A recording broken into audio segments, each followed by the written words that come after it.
الحمد لله رب العالمين والعاقبة للمتقين والصلاة والسلام على سيد الأنبياء والمرسلين وعلى آله الطيبين الطاهرين أما بعد فقال الله تبارك وتعالى في القرآن المجيد والفرقان الحميد فأعوذ بالله من الشيطان الرجيم بسم الله الرحمن الرحيم سبحان الذي أسرى بعبده ليلا من المسجد الحرام إلى المسجد الأقصى الذي باركنا حوله لنريه من آياتنا إنه هو السميع البصير صدق الله مولانا العظيم وبلغنا رسوله النبي الأمين الكريم ونحن على ذلك لك من الشاهدين والشاكرين والحمد لله رب العالمين وقال الله تبارك وتعالى في مقام آخر في شأن حبيبه إن الله وملائكته يصلون على النبي يا أيها الذين آمنوا صلوا عليه وسلموا تسليما اللهم صل على سيدنا شفيعنا نبينا حبيبنا أمينا ومولانا محمد وبارك وسلم حاضرین محفل، ابھی میں نے جس آیت کریمہ کی تلاوت کا شرف حاصل کیا وہ سورۃ بنی اسرائیل کی پہلی آیت ہے، جس میں خالق کونین ارشاد فرما رہا ہے سبحان الذی اسری بعبدہ لیلا من المسجد الحرام الی المسجد الاقصی الذی بارکنا حولہ، پاک ہے وہ ذات جو اپنے بندے کو رات کے ایک مختصرین ترین حصے میں مسجد حرام سے مسجد اقصی تک سیر کروائی،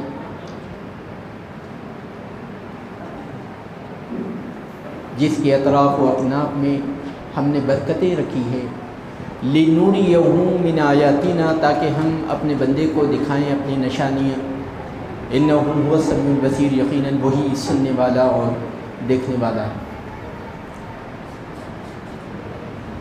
آج کی اس مبارک شب میں ہم لوگ جمع ہوئے ہیں آقا نامدار رسول عربی صلی اللہ علیہ وسلم کے سفر معراج کو سننے اور سنانے کے لیے، جو بذات خود ایک عبادت ہے، اور ہم یہ سب اس لیے کرتے ہیں تاکہ ہم آخرت میں نجات پا جائیں، جنت کے مستحق بن جائیں، جہنم سے رک جائیں۔ لیکن روایت میں آتا ہے کہ کوئی بندہ قیامت میں جنت میں داخل نہیں ہوگا، لیکن سفارش کے تحت ہر بندہ جب جنت میں جائے گا تو کسی نہ کسی کی سفارش کی وجہ سے جائے گا۔ تو سب میں پہلے مسلمانوں کو اپنے ذہن سے یہ نکال دینا چاہیے کہ ہم اپنی محنت سے، اپنی مشقت سے، اپنی صلاحیتوں سے، اپنی عبادتوں سے، اپنی ریاضتوں سے، اپنے مجاہدات سے جنت میں جائیں گے، یہ بات نکال دیں، کیونکہ اسی سے غرور آتا ہے انسان کو۔ میں 5 وقت نمازی، میں تہجد گزار، آپ کو یہ غرور ہے، یہ اور اللہ کو غرور پسند نہیں ہے۔ میں روزے دار، آپ کو جو مجھ سے گفتگو کریں، میں ہر سال عمرہ کرنے والا، آپ کو تو توفیق ہی نہیں ہوتی مسجد آنے، میں تو کعبۃ اللہ شریف جاتا آتا ہوں، اس میں انسان کا کوئی کمال نہیں ہے۔ بہت سارے لوگ ایسے بھی ہیں جن کے پاس وافر مقدار میں ذرائع ہیں، موجود مالدار ہیں، اس کے باوجود اللہ نے توفیق عنایت نہیں فرمائی کہ وہ کعبۃ اللہ شریف کی زیارت کر سکے۔ بہت سارے لوگ ایسے ہیں جو مسلمان ہیں لیکن وہ مسجد کی طرف نہیں آتے۔ اب ہم جو مسجد میں آ رہے ہیں اس میں بھی ہمارا کمال نہیں ہے۔ مثال کے طور پر مؤذن صاحب نے اذان دے دی، ہم گھر سے نکل گئے عشاء کی نماز ادا کرنے کے لیے، معراج کا جلسہ سننے کے لیے۔ کیا یہ ممکن نہیں تھا کہ مسجد میں پہنچنے سے پہلے ہم ہاسپٹل پہنچ جاتے؟ کیا یہ امکان نہیں تھا کہ ہمارے اوپر کوئی حادثہ طاری ہو جائے، لاحق ہو جائے، اور ہم ایک جگہ پہنچنے کے بجائے دوسری جگہ پہنچ جائیں؟ ارے بہت سارے لوگ تو ایسے بھی ہیں جو وعدہ تو کرتے ہیں میں کل ملوں گا، لیکن یہ دنیا سے رخصت ہو جاتے ہیں۔ کیا یہ حقیقت نہیں ہے؟ پھر ہم کس پر اعتراض کریں، کس پر ہم گمان فخر کریں کہ ہم یہ ہیں، ہم یہ ہیں؟ اسی لیے روایت میں آیا ہے کہ کوئی بندہ جنت میں جو جائے گا اپنے اعمال کی وجہ سے نہیں، سفارش کی وجہ سے جائے گا۔ ہم کیا، ہمارے اعمال کی حقیقت کیا؟ جو لوگ تقویٰ شعاری میں پوری زندگی بسر کیے ہیں، ان کی عبادتیں اور ہماری عبادتوں کا تقابل کیا جائے تو کوئی تقابل ہو ہی نہیں سکتا۔ اس کے باوجود روایت میں آیا ہے کہ جو لوگ اپنے اعمال پر فخر کرتے ہیں، نازاں ہوتے ہیں کہ ہم اپنے اعمال کی وجہ سے جنت میں جائیں گے، میدان حشر میں جب یہ پہنچیں گے، سوا نیزے پر سورج ہوگا، گرمی بلا کی ہوگی، تپتی ہوئی زمین ہوگی پیروں کے نیچے، چربی نکل کر پگھل کر خون کی طرح بہہ رہی ہوگی۔ اس وقت جب شدت سے پیاس لگے گی، اس بندے کو جو یہ سمجھتا ہے کہ میں اپنے اعمال کی وجہ سے جنت کا مستحق بن جاؤں گا، رب کائنات کی طرف سے ندا آئے گی، اے بندے تو پیاس کے مارے مرے جا رہا ہے، بتا میں تیری کیا مدد کروں؟ وہ بندہ عرض کرے گا کہ مولا ایک گھونٹ پانی عنایت فرما دے تاکہ میں بچ جاؤں۔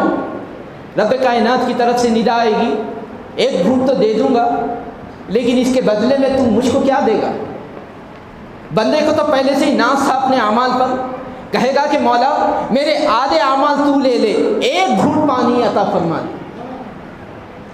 اللہ رب تبارک و تعالیٰ پانی عطا فرمائے گا، آدھے اعمال تو پہلے ہی نکل گئے۔ اب پھر تھوڑی دیر کے بعد شدت سے پیاس لگے گی تو وہ بندہ کہے گا کہ مولا میں پیاس سے تڑپ رہا ہوں۔ رب کائنات ارشاد فرمائے گا بتا اب پانی کے عوض میں تو کیا دے گا؟ بندہ کہے گا کہ مولا جو بچے ہوئے آدھے اعمال ہیں وہ بھی تو لے لے، ایک قطرہ پانی کا مجھ کو عطا فرما دے تاکہ میں اس شدت پیاس سے بچ جاؤں۔ رب کائنات پانی عنایت فرما دے گا۔ پھر جب شدت سے پیاس لگے گی، رب کائنات پوچھے گا اب کیا عطا کرے گا، کیا دے گا؟ وہ بندہ کہے گا مولا میں کون، جتنے اعمال تھے وہ تمام کے تمام ختم ہو گئے۔ تو رب کائنات ارشاد فرمائے گا تیرے پوری زندگی کے اعمال میری نعمت کے 2 خطروں کے برابر نہیں ہیں، تو میں نے تو پوری زندگی عطا فرمائی تھی، اس کے مقابل میں تو کیا لایا؟ تو اس وقت وہ اعتراف کرے گا کہ مولا آج میں جب جنت میں جاؤں گا میرے اعمال کی وجہ سے نہیں، تیری رحمت کی وجہ سے جاؤں گا۔ تو کوئی بندہ یہ ذہن میں تصور نہ رکھے کہ میں اپنی ان محنتوں سے، اپنی صلاحیتوں سے جنت میں جاؤں گا، بلکہ ہر شخص جنت کا مستحق بنے گا اللہ رب تبارک و تعالیٰ کی کرم کی وجہ سے۔ اور اللہ رب تبارک و تعالیٰ نے سفارش کا نظام رکھا ہے، جب جب سفارش ہوتی رہے گی بندہ اسی طرح آگے آگے ترقی کرتا رہے گا۔ چنانچہ احادیث پاک کا مطالعہ جب کرتے ہیں تو معلوم یہ ہوتا ہے کہ میدان حشر میں قرآن حکیم مومنین کی سفارش کرے گا۔ قرآن اللہ کے حضور حاضر ہو کر کہے گا کہ مولا جب تمام لوگ چین کی نیند سو رہے تھے، یہ تیرا بندہ اٹھ کر میری تلاوت کرتا تھا۔ جب پوری دنیا فلسفے کو سمجھنے کی کوشش کر رہی تھی، سائنس اور ٹیکنالوجی میں آگے بڑھنے کی کوشش کر رہی تھی، یہ تیرا بندہ تیرے کلام کو سمجھنے کی کوشش کر رہا تھا۔ اے اللہ جب پوری دنیا فیشن کے پیچھے بھاگ رہی تھی، نئے نئے فیشن کے پیچھے بھاگ رہی تھی، یہ تیرا بندہ میرے احکامات پر عمل کر رہا تھا، اس کے حق میں میری سفارش کو قبول فرما دے۔ اللہ رب تبارک و تعالیٰ اس کی سفارش کو قبول فرمائے گا۔ لیکن دیکھیں قرآن کیا بیان کر رہا ہے۔ قرآن یہ کہہ رہا ہے یہ تلاوت کرتا تھا، یہ قرآن کو سمجھتا تھا، یہ قرآن پر عمل کرتا تھا، اسی لیے میں اس کی سفارش کر رہا ہوں۔ اس سے ایک بات اور ظاہر ہوتی ہے کہ قرآن ان لوگوں کی سفارش نہیں کرے گا جو قرآن نہیں پڑھتے، جو پڑھتے ہیں لیکن سمجھتے نہیں ہیں، جو پڑھتے ہیں سمجھتے ہیں لیکن عمل نہیں کرتے۔ اسی لیے روایت میں یہ بھی آیا ہے کہ بہت سارے قاری قرآن ایسے بھی ہیں جن پر خود قرآن لعنت کرتا ہے۔ تو سفارش ایک طرف، لعنت ایک طرف، تو معلوم یہ ہوتا ہے کہ قرآن انہی کے حق میں سفارش کرے گا جو نیک ہوں گے، جو متقی پارساں ہوں گے، لیکن قرآن ان کے حق میں سفارش نہیں کرے گا جو لوگ بدعمالی میں مبتلا ہوتے ہیں، گناہ گار ہوتے ہیں۔ اسی طرح روایت میں آیا ہے کہ روزہ بھی سفارش کرے گا۔ روزہ کہے گا کہ مولا، پوری دنیا شدت پیاس کی وجہ سے پانی کو گلے سے لگا رہی تھی، لیکن یہ روزے دار تیری رضا کے لیے اس کے سامنے ٹھنڈے مشروبات رکھے گئے تھے، لذیذ مشروبات رکھے گئے تھے، لیکن یہ تیری خاطر کبھی اس کو اپنے گلے سے نہیں لگایا، اپنے منہ سے نہیں لگایا، اس کے حق میں سفارش کرتا ہوں، قبول فرما۔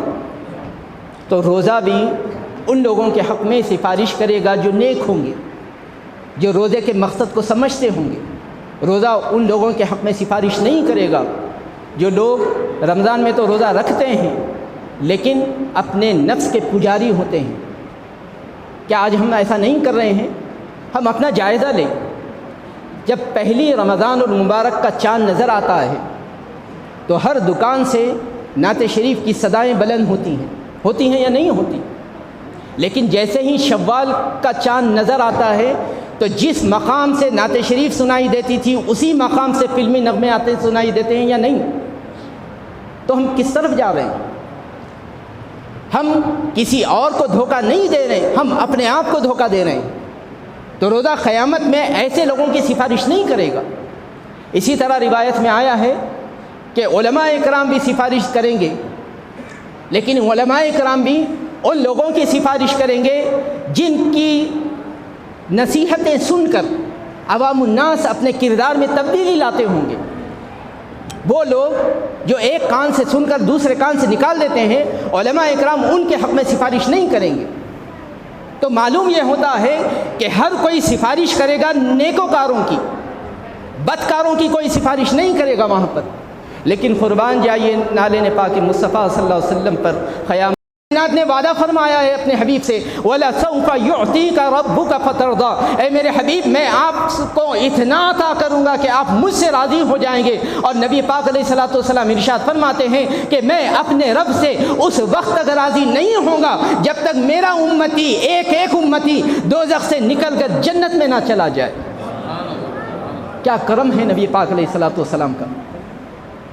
قرآن کی سفارش کو حاصل کرنے کے لیے قرآن کو سمجھنا ضروری، اس کو پڑھنا ضروری، اس پر عمل کرنا ضروری۔ روزے کی سفارش حاصل کرنے کے لیے اپنے نفسانی خواہشات پر قابو پانا ضروری۔ علماء اکرام کی سفارش کے حصول کے لیے علماء اکرام کی نصیحتوں پر عمل کرنا ضروری۔ تو اسی طرح حضور پاک علیہ الصلوۃ والسلام کے لیے بھی کوئی چیز ہوگی جس کو ماننے کے بعد نبی پاک علیہ الصلوۃ والسلام کی سفارش حاصل ہو۔ رحمت عالم ہے، رب کائنات نے وما ارسلناک الا رحمت للعالمین بنا کر بھیجا ہے۔ آپ ارشاد فرماتے ہیں، اے غلاموں، دن میں اور رات میں 10 مرتبہ مجھ پر درود پڑھو، میں تمہارے حق میں سفارش کرتا چلا جاؤں۔ کتنا آسان طریقہ رکھا ہے نبی پاک علیہ الصلوۃ والسلام نے۔ اب علماء اکرام یہاں پر ایک لطیف نکتہ بیان فرماتے ہیں کہ 10 مرتبہ دن میں پڑھنا اور 10 مرتبہ رات میں پڑھنا درود شریف، تو حضور اکرم صلی اللہ علیہ وسلم کی سفارش کے ہم مستحق بنتے ہیں۔ لیکن ہم چونکہ دنیاوی مشاغل میں رہتے ہیں، بعض وقت ہم کو یاد نہیں رہتا کہ دن میں 10 مرتبہ پڑھنا تھا، بھول جاتے ہیں، یا رات میں پڑھنا بھول جاتے ہیں۔ نبی پاک علیہ الصلوۃ والسلام نے ایسا نظام عبادت ہمارے لیے منتخب فرمایا ہے، ہم چاہیں بھی تو درود پاک نبی پاک علیہ الصلوۃ والسلام پر پڑھنا بھول نہیں سکتے۔ وہ کس طرح؟ علماء اکرام ارشاد فرماتے ہیں، جب ہم فجر کی 2 رکعت سنت اور 2 فرض پڑھتے ہیں تو لازماً نماز میں 2 مرتبہ درود پڑھنا ضروری ہے، اس کے بغیر نماز ہوتی ہی نہیں۔ پھر نماز کے بعد جب دعا کریں گے تو دعا سے پہلے درود پڑھنا ضروری، بغیر درود کے نماز دعا قبول ہی نہیں ہوتی، تو 3 مرتبہ تو یہی ہو گئے۔ اسی طرح ظہر میں دیکھیں، ظہر میں بھی 5 مرتبہ ہے، تو 5 اور 3 8، پھر عصر میں 3 مرتبہ، 8 اور 3 11، تو دن کا کوٹا بالکل ختم ہو گیا۔ یہ دن کی نمازیں ہیں، نماز پڑھتے جاؤ، دن کا کوٹا جو 10 مرتبہ درود پڑھنے کا حکم ہم کو دیا گیا ہے اس کی تعمیل کرتے چلے جاؤ۔ اسی طرح رات کی نمازیں جب ادا کریں گے تو رات کی نمازوں میں بھی 10 مرتبہ درود شریف پڑھنا ہم پر لازم ہے دعاؤں کے ساتھ۔ تو تو اس طرح صبح اور شام جب ہم نماز کی پابندی کریں گے تو حضور اکرم صلی اللہ علیہ وسلم پر درود بھی ہوتا چلا جائے گا، اور جب 10 مرتبہ دن میں اور 10 مرتبہ رات میں درود شریف پڑھ لیں گے تو نبی پاک علیہ الصلوۃ والسلام ضمانت لیتے ہیں کہ میں تمہارے حق میں سفارش کروں گا۔ تو یہ فضیلت ہے درود شریف کی، اور کیوں نہ ہو، جس ذات پر ہم درود بھیج رہے ہیں کوئی معمولی ذات نہیں ہے۔ امام خصلانی رحمۃ اللہ علیہ بہت بڑے محدث، مفسر، فقیہ، تاریخ داں گزرے ہیں۔ آپ ارشاد فرماتے ہیں حضور اکرم صلی اللہ علیہ وسلم کی فضیلت بیان کرتے ہوئے، ایک پلڑے میں 7 زمین کو رکھ دیا جائے، اسی پلڑے میں 7 آسمانوں کو رکھا جائے، اسی پلڑے میں جنت کو رکھا جائے، اسی پلڑے میں جہنم کو رکھا جائے، اسی پلڑے میں فرشتوں کو رکھا جائے، اسی پلڑے میں انبیاء کی مقدس جماعت کو رکھا جائے، اسی پلڑے میں مرسلین کو رکھا جائے، اسی پلڑے میں عرش اعظم کو رکھا جائے، اور دوسرے پلڑے میں نبی پاک علیہ الصلوۃ والسلام کی ذات کو رکھا جائے، تب بھی نبی پاک علیہ الصلوۃ والسلام کا مقام اور آپ کا پلڑا بھاری ہوگا۔ اللہ کا کتنا بڑا کرم ہے کہ رب کائنات نے ایسے نبی کا امتی ہم کو بنایا، لیکن ہم ہیں کہ نبی پاک علیہ الصلوۃ والسلام کی شان میں گستاخی پر گستاخی کرے جاتے ہیں، اور سفر معراج پہ بھی بہت سارے اعتراض کرتے ہیں۔ اچھا، اعتراض علماء کریں تو بات سمجھ میں آتی ہے، لیکن وہ لوگ جن کو املا پڑھنے نہیں آتا، املا لکھنے نہیں آتا قرآن حکیم کا، وہ بھی اعتراض کرتے ہیں۔ تو تب علماء اکرام نے ارشاد فرمایا ایسے وقت ہماری ذمہ داری ہوتی ہے کہ ہم جواب دیں۔ تو واقعہ معراج پر اکثر ہم یہ سنتے ہیں کہ بعض علماء کرام نے یہ کہا ہے کہ حضور اکرم صلی اللہ علیہ وسلم کو یہ اسرا اور معراج کا جو سفر ہوا ہے یہ حالت خواب میں ہوا۔ علماء کرام کہیں تو بات سمجھ میں آتی، چونکہ وہ قرآن حکیم کو سمجھتے ہیں، اس کے نچوڑ کو جانتے ہیں، لیکن ہما شما اگر کہہ دیں تو یہ غلط بات ہے۔ لیکن علماء اہل سنت والجماعت نے ان علماء کرام کا بھی رد کیا ہے جنہوں نے قرآن اور حدیث سے دلیل دے کر یہ ثابت کرنے کی کوشش کی ہے کہ یہ واقع معراج اور اسرا یہ حالت خواب میں ہوا ہے۔ چنانچہ وہ علماء کرام جو یہ مانتے ہیں کہ خواب میں یہ سفر ہوا ہے، ان کی پہلی دلیل یہ ہے، قرآن حکیم ارشاد فرماتا ہے لا تدرک الابصار وہو یدرکہ، تم اللہ کو دیکھ نہیں سکتے لیکن اللہ تم کو دیکھ رہا ہے۔ اور سفر معراج میں کیا دعویٰ ہوتا ہے کہ نبی پاک علیہ الصلوۃ والسلام نے دیدار الہی فرمایا ہے، جبکہ قرآن کہہ رہا ہے کہ تم دیکھ نہیں سکتے لیکن خدا تم کو دیکھ رہا ہے۔ تو یہ آیت کو بنیاد بنا کر بعض علماء اکرام نے کہا کہ یہ واقع معراج حالت خواب میں ہوا ہے۔ اب اس کا جو جواب علماء اکرام نے دیا ہے وہ یہ، اللہ نے یہ فرمایا ضرور ہے کہ تم دیکھ نہیں سکتے، لیکن اللہ نے کب یہ فرمایا کہ میں دکھا نہیں سکتا؟ اگر اللہ یہ کہہ دے کہ میں تم کو اپنے آپ کو دکھا نہیں سکتا تو اس کے معنی یہ ہے کہ اللہ تو مجبور ہوا، نعوذ باللہ من ذالک۔ تو علماء اکرام ارشاد فرماتے ہیں اللہ تعالیٰ نے انسان سے کہا کہ تم مجھ کو دیکھ نہیں سکتے، لیکن وہ تو قادر مطلق ہے، وہ جس کو چاہے اپنا دیدار کرائے۔ تو سفر معراج میں اللہ رب تبارک تعالیٰ نے اپنے حبیب کو اپنا دیدار کروایا ہے۔ اللہ رب العزت نے جو بیان فرمایا ہے وہ انسان کی مجبوری کی طرف اشارہ کیا ہے، انسان کی عاجزی کی طرف اشارہ کیا ہے کہ تم مجھ کو دیکھ نہیں سکتے لیکن میں تم کو ضرور دیکھ سکتا ہوں، اور میں چاہوں تو میں اپنے آپ کو دکھا بھی سکتا ہوں۔ اب آپ اس کو ایک چھوٹی سی مثال سے سمجھیں۔ ایک 2 سال کا بچہ ہے، اگر وہ اس اونچائی کی جگہ پر ہاتھ لگا دے، اگر کوئی کہے آپ مانیں گے اسے؟ نہیں مانتے، کیونکہ وہ تو چھوٹا ہوتا ہے، وہ اتنی اونچائی کی جگہ پر ہاتھ کیسے لگائے گا؟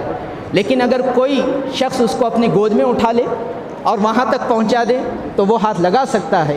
تو اسی طرح علماء اکرام ارشاد فرماتے ہیں یقیناً انسان دیکھ نہیں سکتا، لیکن اللہ رب تبارک و تعالیٰ جن کے اندر صلاحیتوں کو پیدا فرما دیتا ہے یقیناً اللہ رب تبارک و تعالیٰ ان کو اپنا دیدار کروا بھی سکتا ہے۔ اسی لیے علماء اہل سنت کہتے ہیں کہ یہ جو معراج کا واقعہ ہوا ہے یہ خواب میں نہیں ہوا ہے بلکہ حالت بیداری میں ہوا۔ دوسرا جو دلیل ہے علماء اہل سنت کی وہ یہ لفظ اسرا، قرآن حکیم میں جو لفظ اسرا آیا ہے، سبحان الذی اسرا، اسرا کے معنی ہیں رات کے کچھ حصے میں سیر کروانا، تفریح کے لیے لے جانا، یا کسی کو ایک جگہ سے دوسرے مقام پر منتقل کرنا۔ اور یہی لفظ قرآن حکیم کا مطالعہ کریں تو حضرت سیدنا موسیٰ علیہ السلام کے لیے استعمال ہوا ہے۔ چنانچہ جب فرعون نے منصوبہ بنایا، سازشیں رچائی کہ حضرت موسیٰ علیہ السلام اور آپ کے جو ماننے والے ہیں ان کو قتل کر دیا جائے، تو اللہ رب تبارک و تعالیٰ نے وہی فرمائی حضرت سیدنا موسیٰ علیہ السلام کی طرف اور ارشاد فرمایا فَأَسْرِي بِعِبَادِي لَيْلًا، اے موسیٰ سیر کر جائیے رات کے کچھ حصے میں، اِنَّكُمْ مُتَّبَعُونَ، چونکہ فرعون اس کا لشکر آپ لوگوں کا تعاقب کر رہا ہے، آپ کے پیچھے آ رہا ہے۔ اب بتائیے اللہ رب تبارک و تعالیٰ موسیٰ علیہ السلام کو کیا حکم دے رہا ہے؟ کیا یہ حکم دے رہا ہے کہ اپنی امتی کے روح کو لے کے جائیے، یا یہ حکم دے رہا ہے کہ اپنے امتی کے جسموں کو لے جائیے؟ کیونکہ فرعون جو حملہ کرے گا امتیوں کے جسم پر کرے گا، روح پر نہیں کرے گا۔ تو اس سے بھی ثابت ہوتا ہے کہ اسرا کا لفظ وہیں استعمال ہوتا ہے جہاں پر جسم کے ساتھ ساتھ انسان سیر کرے۔ تو یہی لفظ اللہ رب تبارک و تعالیٰ نے یہاں پر بھی استعمال فرمایا، سبحان الذی اسرا، پاک ہے وہ ذات جو لے گئی اپنے بندے کو۔ تو اس سے ثابت ہوتا ہے کہ نبی پاک علیہ الصلوۃ والسلام کو جو یہ واقعہ معراج ہوا ہے یہ خواب میں نہیں ہے بلکہ حالت بیداری میں ہی۔ اب یہ جو تصور تھا کہ چند لمحات میں بڑی مسافات کیسے طے کی جا سکتی ہیں، تو سائنس اتنی ترقی کر چکی ہے کہ آج اس کا جواب بھی ہم کو آسانی سے مل جاتا ہے۔ چنانچہ علماء اکرام ارشاد فرماتے ہیں مکہ مکرمہ سے بیت المقدس کے درمیان کا جو فاصلہ ہے وہ 15,000 کلومیٹر ہے۔ اگر ہم پیدل سفر کریں یا اونٹ پر سفر کریں جو اس وقت کی سواری تھی تو 1 مہینہ لگ جاتا تھا، اور آج جہاں ہم بیٹھے ہوئے ہیں یہ حیدرآباد ہے، حیدرآباد سے دہلی کی جو مسافت ہے یہ بھی تقریباً 16,000 کلومیٹر ہے۔ یعنی اگر آج ہم حیدرآباد سے نکلے پیدل دہلی کے لیے تو 1 مہینے میں ہم دہلی کو پہنچیں گے۔ اب اگر آج کے زمانے میں اگر کوئی آپ سے کہہ دے کہ میں 2 دن میں دہلی پہنچ جاؤں گا، کیا آپ اس کو مانیں گے؟ کیونکہ اس مسافات کو طے کرنے کے لیے 1 مہینہ درکار ہے۔ لیکن اگر کوئی یہ کہہ دے کہ میں نہیں گیا تھا بلکہ ٹرین مجھ کو لے کر گئی تھی، تو بتائیے آپ مانیں گے یا نہیں مانیں گے کہ وہ شخص 2 دن میں حیدرآباد سے دہلی پہنچ گیا ہے؟ کیونکہ وہ بذات خود نہیں گیا ہے، وہ ٹرین کے ذریعے پہنچا ہے۔ اسی طرح اگر کوئی دوسرا شخص یہ کہہ دے کہ میں حیدرآباد سے دہلی 2 گھنٹے میں پہنچ گیا تو آپ نہیں مانیں گے۔ لیکن اگر وہ یہ کہے کہ میں پلین کے ذریعے سے گیا تو ہر کوئی ماننے کے لیے تیار ہے۔ تو قرآن تو بظاہر یہ کہہ رہا ہے، علل اعلان یہ کہہ رہا ہے کہ نبی خود نہیں آئے ہیں بلکہ میں لے گیا ہوں۔ جب ٹرین میں پلین میں اتنی طاقت ہے کہ 1 مہینے کی مسافت کو 2 دن کی مسافت اور 2 گھنٹے کی مسافت میں تبدیل کر دے تو وہ تو قادر مطلق ہے۔ اگر وہ لمحے بالبصر میں ان تمام مسافت کو طے کر دے اور متبدل فرما دے تو کیا تعجب کی بات ہے۔ اسی لیے اللہ رب تبارک و تعالیٰ نے ارشاد فرمایا سبحان الذی اسری بعبدہ لیلا من المسجد الحرام الی المسجد الاقصی۔ علماء اکرام ارشاد فرماتے ہیں یہ جو واقعہ معراج ہوا ہے یہ بعثت النبی صلی اللہ علیہ وسلم یعنی اعلان نبوت کے 11ویں سال ہوا ہے، اور اس سال کو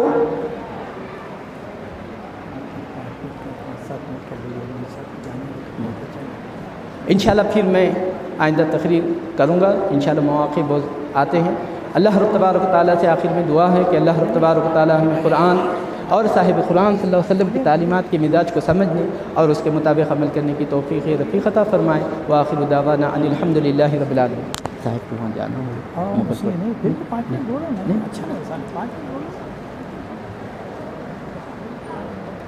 علماء اکرام ارشاد فرماتے ہیں کہ یہ واقع معراج جو وقوع پذیر ہوا ہے یہ نبوت کے 11ویں سال ہوا ہے، جس کو تاریخ اسلام میں عام الحزن کہتے ہیں۔ عام الحزن کے معنی یہ ہے غمگین سال۔ اس کو غمگین سال اس لیے کہا جاتا ہے چونکہ اسی سال میں آپ کے چچا ابو طالب رضی اللہ تعالیٰ عنہ کا وصال ہوا، اور اسی سال کچھ دن یا کچھ مہینے کے بعد ابو طالب رضی اللہ تعالیٰ عنہ کے وصال کے بعد کچھ دن یا کچھ 1 مہینے کے بعد آپ کی شریک حیات بی بی خدیجہ الکبریٰ رضی اللہ تعالیٰ عنہا کا بھی وصال ہوا، تو اللہ رب تبارک و تعالیٰ نے دیکھا کہ میرا حبیب کا دل مغموم ہے، تو اس غم کو دور کرنے کے لیے اللہ رب تبارک و تعالیٰ نے سفر معراج پر بلوایا ہے۔ علماء اکرام یہاں پر ایک نقطہ یہ بیان فرماتے ہیں کہ اللہ رب تبارک و تعالیٰ کی سنت یہ ہے کہ لوگوں کے دل کے غم کو دور کر دیا جائے، لوگوں کے دل میں غم نہ ڈالا جائے، یہ اللہ کی سنت ہے، کیونکہ اللہ رب تبارک و تعالیٰ نے اپنے حبیب کے دل سے غم کو کم کرنے کے لیے، اس کو نکالنے کے لیے سفر معراج پر بلوایا ہے۔ لہذا علماء اکرام ارشاد فرماتے ہیں وہ لوگ سفر معراج منائیں جو لوگ دنیا سے نفرتیں مٹانے والے ہوں، لوگوں کے دل سے غم کو نکالنے والے ہوں۔ ان کو حق نہیں پہنچتا جو لوگوں کے خلاف سازشیں کرتے ہیں اور ان کو مصیبت میں ڈالتے ہیں اور ان کو غمگین کرتے ہیں، چونکہ یہ اللہ رب تبارک و تعالیٰ کی سنت ہے کہ اللہ رب تبارک و تعالیٰ اپنے محبوب کے دل سے غم کو دور کرنے کے لیے حضور اکرم صلی اللہ علیہ وسلم کو سفر معراج پر بلوایا اور لامکان تک سیر کروائی۔ تو یہ سنت الہی ہے، ہم کو بھی چاہیے کہ ہم اللہ رب تبارک و تعالیٰ کی اس سنت پر عمل کریں اور زندگی بھر یہی کوشش کرتے رہیں کہ جہاں تک ہو سکے ممکنہ حد تک ہم لوگوں کے مصائب کو دور کرنے کی کوشش کریں، لوگوں کے زندگی سے جو غم ہے وہ غم کو نکالنے کی کوشش کریں۔ اللہ رب تبارک و تعالیٰ سے دعا ہے کہ اللہ رب تبارک و تعالیٰ ہمیں قرآن اور صاحب قرآن صلی اللہ علیہ وسلم کی تعلیمات کے مزاج کو سمجھنے اور اس کے مطابق عمل کرنے کی توفیق رفیق عطا فرمائے۔ وآخر دعوانا ان الحمد للہ رب العالمین۔